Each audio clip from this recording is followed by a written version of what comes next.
Good morning and welcome back to the show. Karen, it's good to see you again. Thank you. Great I have to tell you, we're at the Hy-Vee in Manhattan up in the club room, and before I even got up off the stairs, I could smell what we were cooking. Oh my gosh. It's a wonderful beef stew. It is. Autumn beef and cider stew. Right. As weather starts to cool down, we're looking for stuff that is a little warmer. Right, right. Even though we've had enough heat.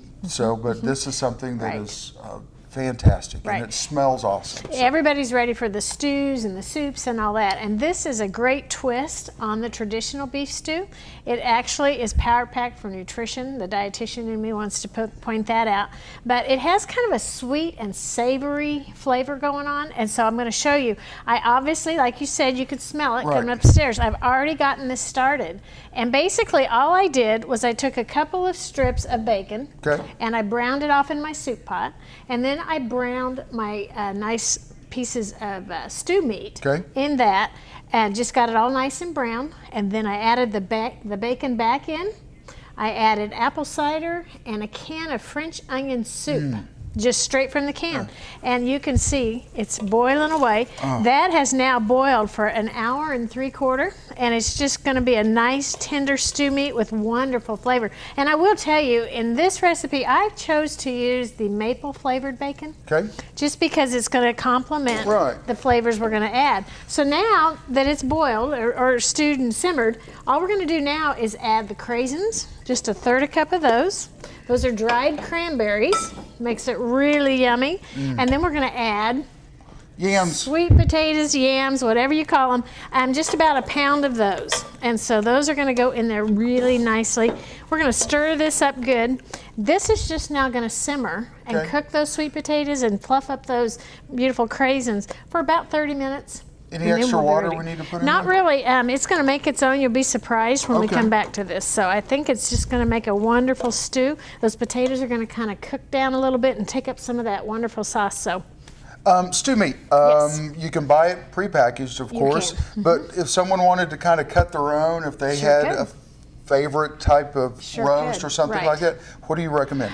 Any roast that uses a moist heat method, like chuck roast or those type, is the best. And you can buy a big chuck roast and then cut your own into 1-inch cubes or however size you want, and that does make a wonderful way to have stew meat. And again, we're talking about lean meat here. I mean, I'm looking at what the package that came out. I mean, there's hardly any fat, but it rendered really nicely. It did. And it's just it's great flavor. And I love the tenderness of it after it's simmered like we've done, so it's a great cut. Any other root vegetables that you would suggest that maybe could go in here? You know, a turnip that's or something? A great idea. You could really play with your flavors. I have served this at numerous cooking classes and people absolutely love it. But you could add all kinds. You could add turnips, rutabaga, you name it. Some extra onion. You could do lots with this stew. Well, again, if it's cooking when everybody comes in the house, they're going to know something really good is cooking. So, and I've had people that don't like sweet potatoes not even realize that's what they were eating. So. You peeled those sweet potatoes. We want to make sure that we bring that up. We took the skin off of them, diced them up into little 1-inch cubes, half-inch, somewhere around in 1-inch there. cubes.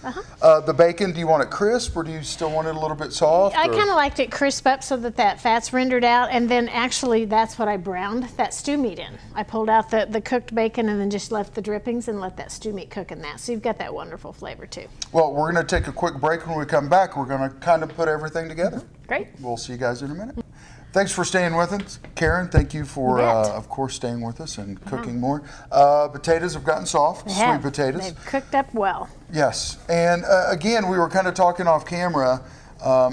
This is a great recipe to throw something kind of different at your family. Exactly. You know, again, we're not cooking with something so out of the ordinary that it's weird for your family. I do have a picky eater in my family, so I think sweet potatoes are just a perfect combination with the beef.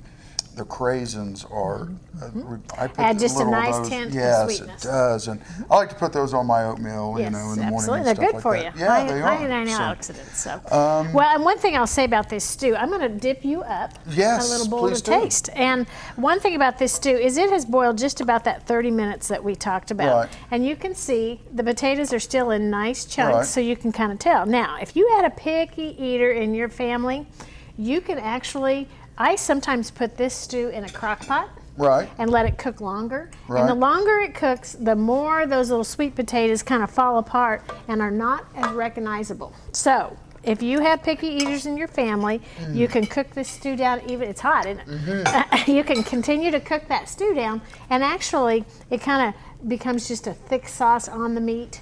And it's very good. The craisins add a great flavor to the beef. It is that sweet and It's the savory. apple cider Right, yeah. and that French onion soup. You know, total, there's only 6 ingredients in this whole pot. Right. So it's just a really simple thing to pull together, very simply. And like I say, you can make it, put it in a crock pot on low, let it cook through the day while you're at work, come home and you've got a great stew. And the meat, I don't know, again, we talked a little bit about stew meat before in our first segment, but it's so tender. And, Yes. I mean, it is fantastic. Yes, it just falls apart, and just a really nice stew, something different, kind of a sweet and savory take on stew, so it's very different.